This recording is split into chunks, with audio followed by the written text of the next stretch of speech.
guys want a shot at winning a copy of Call of Duty World War II for the console of your choice for absolutely free, a couple of my friends and I are doing a little giveaway. Link is down there in the description below. Go check it out if you're interested.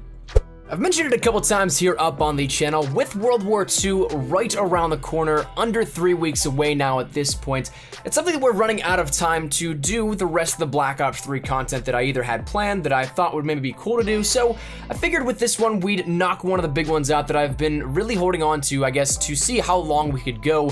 And while it sounds weird to kind of hold a video for a while, this one I think makes sense in that aspect because we're going to be taking a look back at Black Ops 3 Day 1, the day of launch, compared to where we are now, 709 days later. So, of course, with that time extending as time progresses, we can see a more clear divide as to what we could see coming out of what we saw at Day 1. So, in this one, once again, we're going to be showcasing a lot of what we see different, some different changes here and there. Some things might not necessarily be as affected as you may think, but nonetheless, we're going to be running over a few things here in brief detail, then I'll let you guys see the rest of the footage.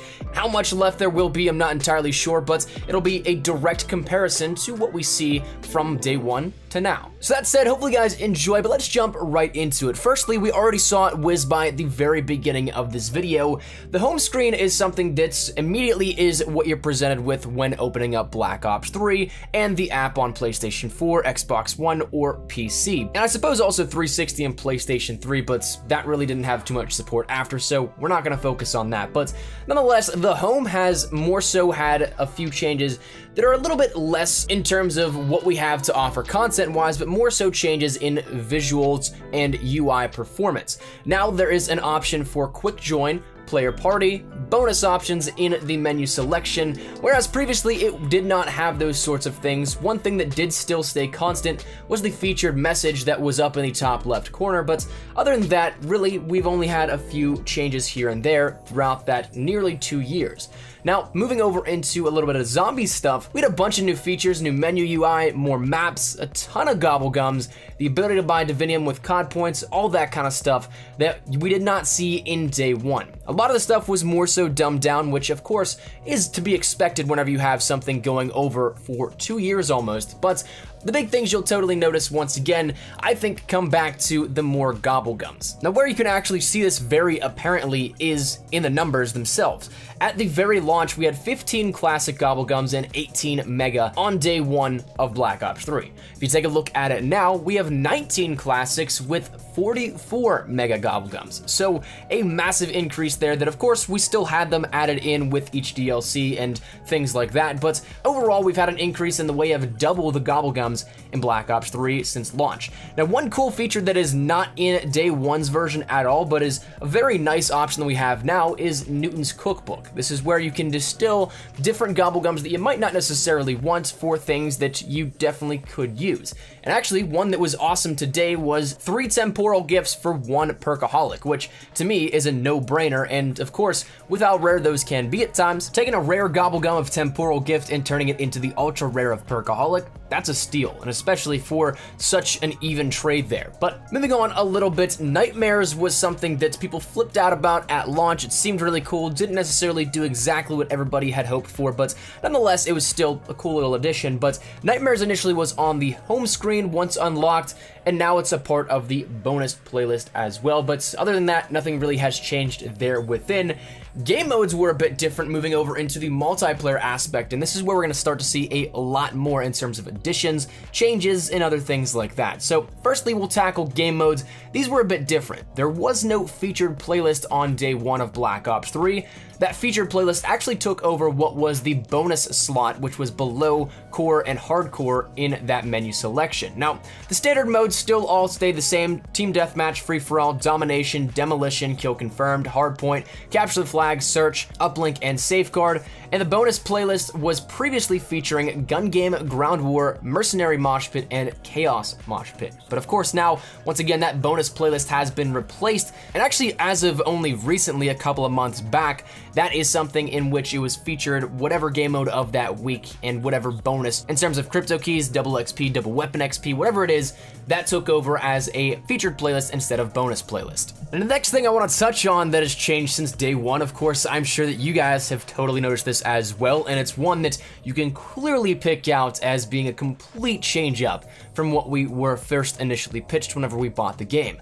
That dealing with weaponry. This is, I think, the clearest addition and divide of what was the original version of Black Ops 3, because since day one, there's been 6 SMGs, 7 ARs, 2 shotguns, 1 LMG, 2 snipers, 3 pistols, 2 launchers, 2 specials, and 20 melee weapons added in over the course of nearly 2 years. So, bringing that up to a total of 45 additional weapons compared to launch in day one, a number that is roughly double that of what we had to start with in Black Ops 3 for weaponry. Now, this is something that of course pushed a ton of micro DLC sales, and whether you like it or not, it's become an integral part of Black Ops 3 and is something that probably won't go away. We saw it continue within Modern Warfare Remastered, Infinite Warfare, and probably within World War II.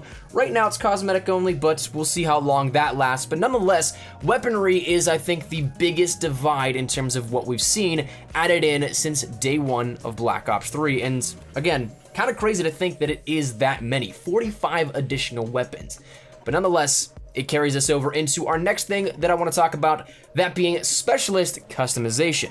Now this is one that if you look up to see menu information and all that kind of stuff, there will be a little bit of a divide in itself as of what you can see on day one, because some people, you have to bear in mind, it did get the game early, and therefore day one updates did not hit the game at that point in time. If they uploaded anything before November 6th, the launch of Black Ops 3, they wouldn't have that day one update, which gave the full arrangements of what you can have in terms of customization. So bear that in mind, that early copies are missing that day one update. So the standard gear sets are all there and everything, but there's no black market, there's no hero or Diablo gear to be those upper echelon of those customization gear sets. But in that time, we ended up actually seeing only 3 black market gear sets per specialist on day one. And if you were to take that once again and compare it to now, day 709 as of making this video, there are 25 black market gear sets for both heads and the bodies. So a clear addition there once again, 22 extra things added in over the updates to the black markets and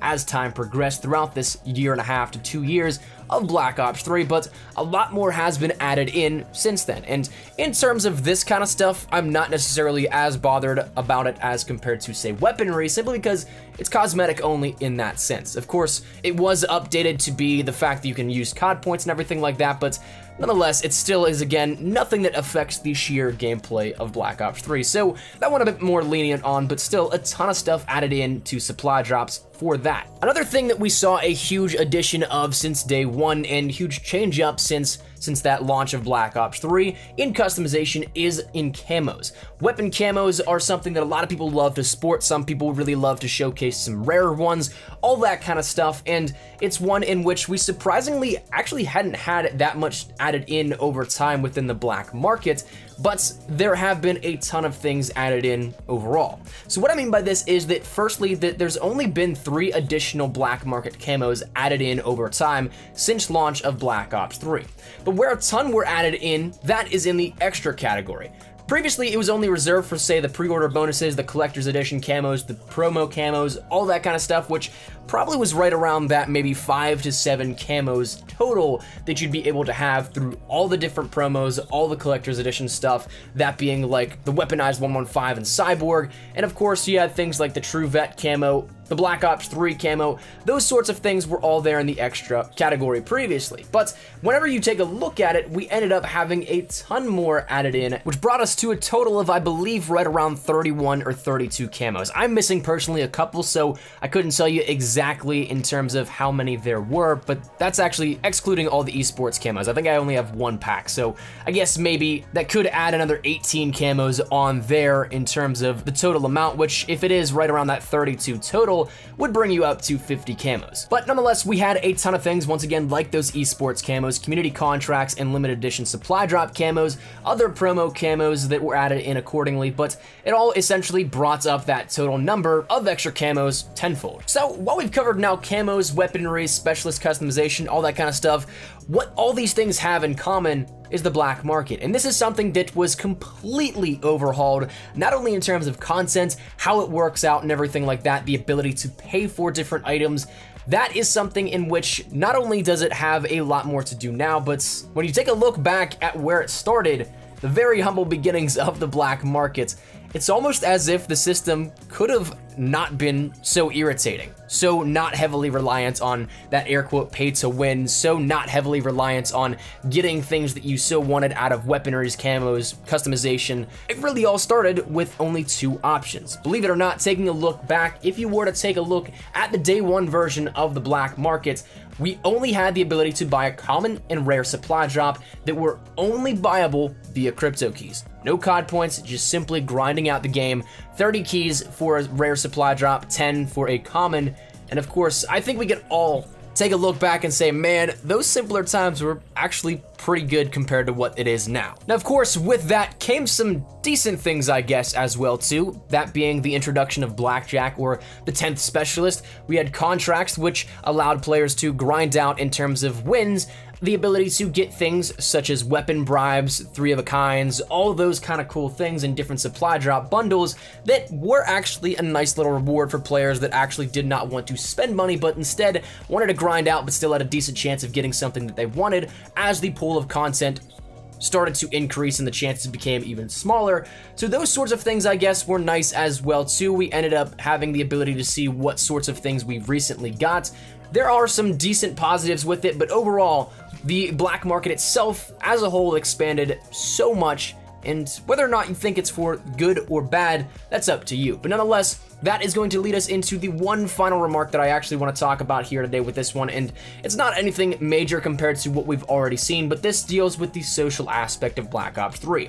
Not much has changed over time, but what we have seen is the addition of the groups feature, which I think was honestly pretty great for what we can see in the party aspect of Black Ops 3. You could search, find, look up, and join some of your favorite players in the community, and therefore just bring everybody more so together. So that said, that is where we're gonna wrap it up. I think I've rambled on for quite a bit of time now, so hopefully you guys enjoyed. I of course know that I did miss a few things here and there, but of course when you're taking a look at Black Ops 3 overall as a whole, there is so much stuff on a micro level to cover, so I'm sure that of course at some points I missed something, but hopefully we did a decent enough job to cover the basics, the big stuff that everybody really cares about. But that said, hopefully you guys enjoyed. Let me know your thoughts down there in the comment section down below. Do you guys prefer Black Ops 3 at launch, or do you prefer now, 709, 710, depending on when you watch this, days later compared to what we saw then? Let me know your thoughts down there in the comment section down below. No right or wrong answer, but thank you so much for watching. Hopefully you guys enjoyed, and if you guys did, make sure you drop a like down below. If you guys are new to the channel, make sure you guys subscribe to stay up to date with everything we have here regarding Call of Duty World War II, and